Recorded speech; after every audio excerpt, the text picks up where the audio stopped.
So I've had this Rebel 500 for a couple of months now. It's actually my first motorcycle. I just took the MSF course about 2 months ago and went and picked this up. I did change the tank and the fender. I got the gunmetal gray tank and fender from Asian Motor Parts. They're actually OEM parts from Honda. And I think they're from the 2017 model. This is the 2022 Rebel. It originally came in black. And in 2 months I've put 530 miles on it. It's an extremely easy motorcycle to ride. It doesn't really weigh anything. It's only about 400 pounds. If you're thinking about picking up a Rebel 500 as a beginner bike, I would say it's definitely good for that purpose. This is my beginner bike, since I'm a beginner. I would steer clear from the Rebel 300 though. I have found that on the freeway with the 500, I can definitely keep up with traffic, but it's kind of at the limit of its power. Going 75 or 80 miles an hour is about as good as it can go. And I think with the 300 you would just outgrow it too fast. You'd find that you were too limited in the things you could do.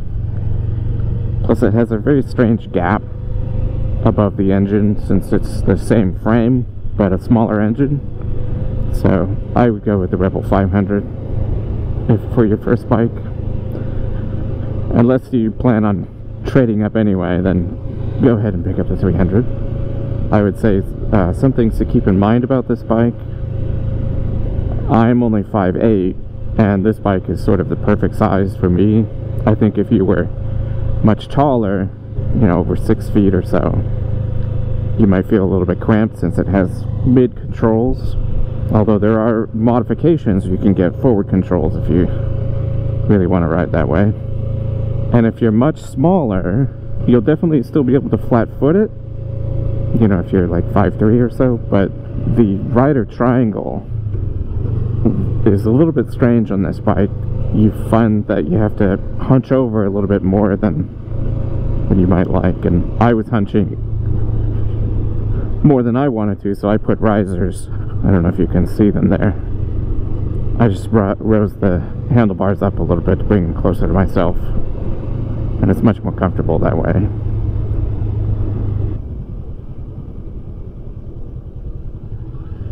One thing I don't like about this bike, and that it's not really a knock against the bike so much, is that this one, the only one that was available in my area, does not have ABS. Honda sells both models with and without ABS, and it's only like a $200 difference or so, and I just couldn't find one with ABS, and I kind of regret not waiting, but I don't know how long I would have had to wait to get one with ABS. And so for a beginner, that's just sort of a peace of mind I wish I had. That's my only regret with this bike. It's a little bit strange that Honda has the two different SKUs, one with and one without ABS, since this is a beginner bike and it should just be standard. Lots of bikes are just going that way to have standard ABS. But it may be because Honda is sort of positioning this and the 300 for the MSF course, and I think you don't want to have ABS on a bike that you're using in the MSF. I have actually seen a few Honda 300s at the MSF course that's near me. They didn't have them when I took them 2 months ago. They were all Harley Davidson's Street 500s, and I had considered getting that bike just because that was what I was used to from the MSF, but I think this bike is just better. One of the things that really secures this bike as a good beginner bike is the gear indicator. I found pretty quickly that I didn't need it. I thought I would need it going in, you know, since this is my first motorcycle ever. I thought I would need to know what gear I was in at all times, but you find pretty quickly that you just get used to the feel of the bike. But just the same, it's nice to have it as a, you know, a sanity check when you think you're in certain gear, and you can look down and either confirm or disqualify your intuition. Looks like there's somebody camping down there. So there's a lot of talk online and on YouTube especially about the seat on these bikes, that it's very uncomfortable. And I would say it's definitely not the most comfortable seat that I've ever sat on, but it's not like sitting on a plank of wood or anything. I've been riding right now for about an hour and a half, and I'm just now starting to feel like I could take a break. Oh, one other modification, you may be able to hear it in the audio here, is I replaced the stock exhaust with the Aero exhaust. It still looks like a bazooka, but it's not as plain looking as the stock muffler, and it sounds a bit deeper. I had considered getting the Vance & Hines, but I don't really like the upswept look, and I don't think I need my bike to be louder. I think it's nice the way it is. So what is this bike good for? It's good for this, for windy mountain roads. I've heard the term flickable. That sounds a little pornographic, but I think it applies. This bike is definitely flickable. It has a nice look to it. It doesn't look like a mosquito like a lot of other more modern bikes. It has a lot of advanced tech. It's, well, advanced for motorcycles anyway. It's fuel injected, no carburetor. It's got an ECU. It's got disc brakes. It has optional ABS. Mine doesn't have ABS. I wish it did. The display is nice and readable. No tachometer, but you don't really need a tachometer, right? You can tell when you're ringing out the engine. Like right now, I can tell I'm sort of halfway in the range of this gear.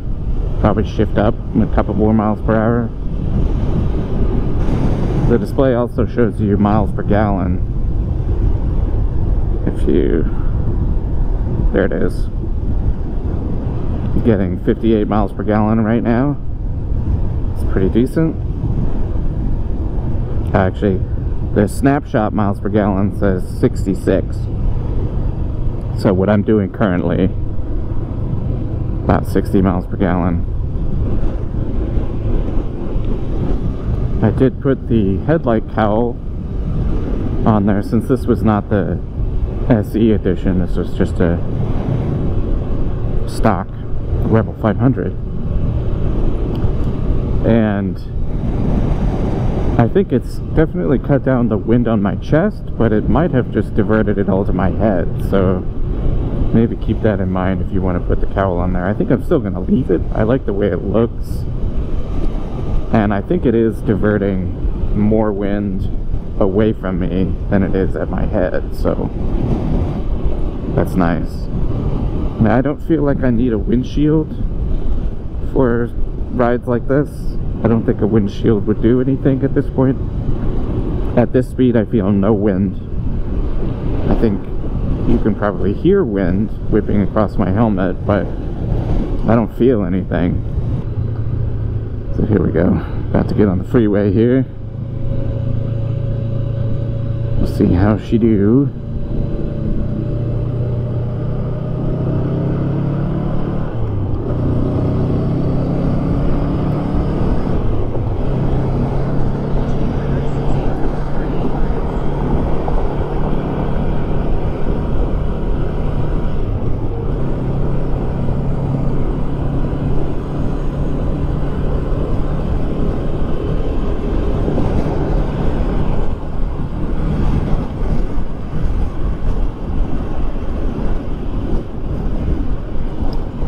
So, as you can see, no problem on the freeway here.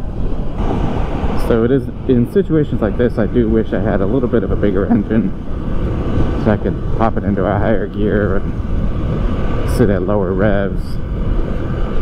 But I don't take this one on the freeway all that much, and when I do, it's only for short bits, so I probably wouldn't use this for long distance freeway touring. I don't think this engine is really the best size for that. It's more for the canyon riding that I was doing back there, and short, you know, inner city trips. Alright, so to sum up, what is this bike good for? Pretty much anything, although I wouldn't myself use it for long highway touring. I am actually in a couple months going to go on a pretty long touring ride around the bay, but I'll probably be avoiding too many highway miles. That's not to say that you can't highway tour with this bike, I just don't think it would be necessarily very good at it. As for who is this bike for, I think basically everybody, but it's definitely good for beginners. I think if you've been riding motorcycles for a very long time, you might find the 500cc's to be a little bit limiting. And for people who like to mod, the mod scene for this bike is bananas. You can make it look like almost anything. You can make it look like a bobber, scrambler, whatever. It's definitely for people who like to do that kind of thing. Now, as for whether you should buy one, I think if you're watching a review from some rando on YouTube and you've got this far, I think you know the answer already, and I think you should just go get it. And if you do, maybe come back and leave a comment telling us all what you got, and go out there and have fun.